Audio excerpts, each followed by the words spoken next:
راتیں ختم اور بات ختم نہ۔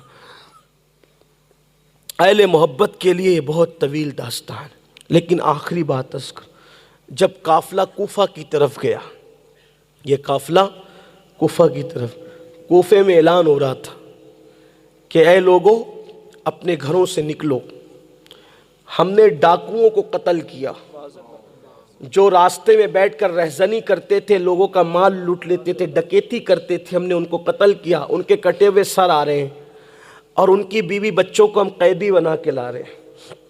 اگر وہ کہتے نا حسین کا سر آ رہا ہے تو ان کی وہیں اینٹ سے اینٹ بچتی، لیکن انہوں نے پورا بندوبست مضبوط کیا اور اعلان کیا کہ ان کے سر آ رہے ہیں رہزنوں کے۔ پورے کوفہ میں دھوم تھی، کون لوگ ہیں بھائی جن کے سر آ رہے ہیں؟ لیکن اس کی بڑی داستان ہے، جب کوفہ کے قریب یہ قافلہ پہنچا تو اس کی ایک خوبصورت سی بات، بڑی حسین و جمیل سی بات جو آپ کی عقیدہ اور ایمان کو مضبوط کرے گی، وہ پڑھ کر بات ختم کرتا ہوں۔ اللہ زندگی دے تو پھر کبھی آپ کے سامنے اس کے آگے کی داستان کربلا کے بعد کی داستان بیان ہوگی۔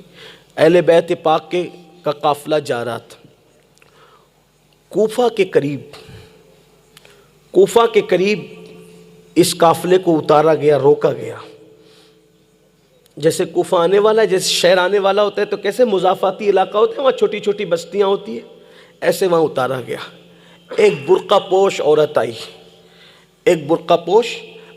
آئی اور جو لوگ بندھے ہوئے تھے وہاں زمین پہ تھے، رکے ہوئے تھے، تو عورت آ کر کے کہتی ہے اے قیدیوں، میرے نبی کا فرمان ہے کہ اسیروں کی، مسافروں کی، قیدیوں کی دعائیں قبول ہوتی ہے، میں صدقہ لائی ہوں، صدقہ، یہ صدقہ کھا لو اور دعا کرو میرے امام کے لیے، یہ میرے امام کے نام کا صدقہ ہے۔ سیدہ زینب نے کہا امام کا نام سن کے کون امام؟